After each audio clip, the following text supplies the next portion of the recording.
everyone, a cartoon reviewer back with another episode of Star vs. the Forces of Evil episode review. This is episode 3 of season 1, Monster Arm and the Other Exchange Student. Marco breaks his arm before a karate tournament. Star uses her wand to fix it, but transforms it into a tentacle arm. As Star tries to find a spell to reverse it, Marco begins to like his new powers associated with the arm. However, the arm harbors an evil spirit that intends to take over the world. Star, for some reason, hates wood and is happy that Marco is breaking wood when he is practicing for karate. I'm just wondering, how is a spell in the spell book written in a different language? Did that princess just want to mess with everyone by deciding no one shall know how to do the spell? After Marco already has broken his arm and Star gives him the monster arm, when they're at school and they beat up the bully, I'm not sure who gets the win, Marco or the arm. Jackie shows a lot more interest in Marco with the arm. And was I the only one who thought Jenna wanting the arm to be her boyfriend was a little strange? Star practices the spell she thinks will fix Marco's arm on flowers to make sure it will really fix it. But I wonder what would have happened to the arm and Marco if she had not practiced first. I honestly think that monster arm has a real issue if it wants to eat people's bowels all the time. And what is up with this sensei? He sucks for letting Marco compete with that monster arm against a little kid. Marco gets a second point in the match from the scared sensei. Like, WTF. Is this guy even paying attention to the other interactions that just took place between those two? Anyway, Star finally wakes up, and she starts shooting the spell with the arm with the accuracy of a bad guy in an action movie. As the arm turns back to normal, it reminds me of Bill Cipher from Gravity Falls when he was destroyed. Just the way he was talking when he said he would be back. Jeremy celebrates when he hears that Marco's arm is broken and thinks that he wins. And it turns out that little puke was using brass knuckles, or in his case, gold knuckles. When I saw this, I was so happy that he had lost. Plus, this guy is a huge dick to his parents.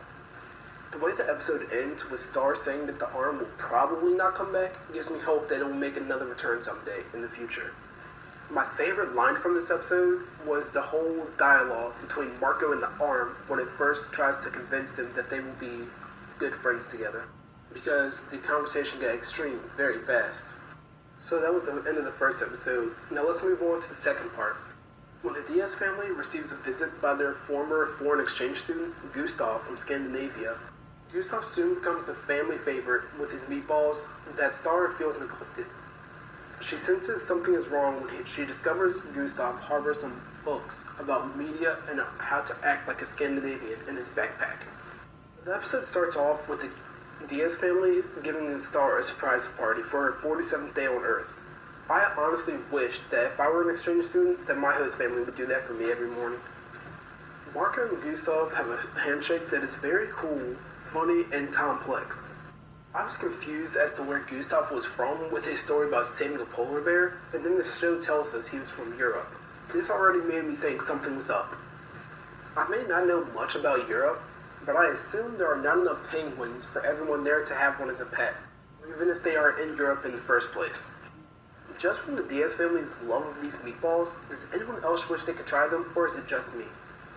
And another thing, why does Gustav never question these puppies? Did those things not shoot lasers the whole time he was there, or did he not really care?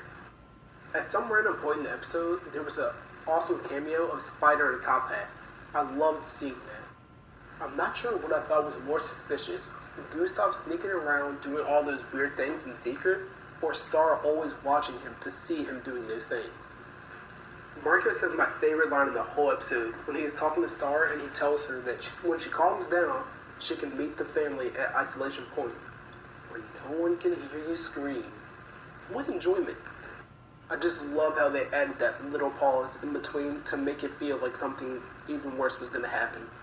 I mean, honestly though, why would a place even make that their slogan? I sure wouldn't. Star beats the Diaz family to Isolation Point because she thinks that Gustav is trying to eat them.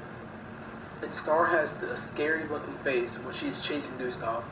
Gustav saying his hometown as if he forgot what it was called is hilarious. He says he's from Bakersfield, Like, why the slight hesitation before saying it like he forgot? We never get an explanation as to why Gustav was measuring the Diazes in their sleep. Star is fast to bargain with Gustav, or Charlie, to get him to leave. I think it is so sweet that Marco tells Star that she is his favorite exchange student, not Gustav. I really enjoyed the episode ending with Gustav arriving at another family's house to indicate that he is constantly going from family to family, working on his cooking skills. Or is it all just a cover-up and he is lying about who he really is? Overall, I think it was a good episode, and I totally enjoyed it. Like always, I'm excited to continue watching the next episodes. Well, as always, if you enjoyed the video, leave a like, and that would be really appreciated.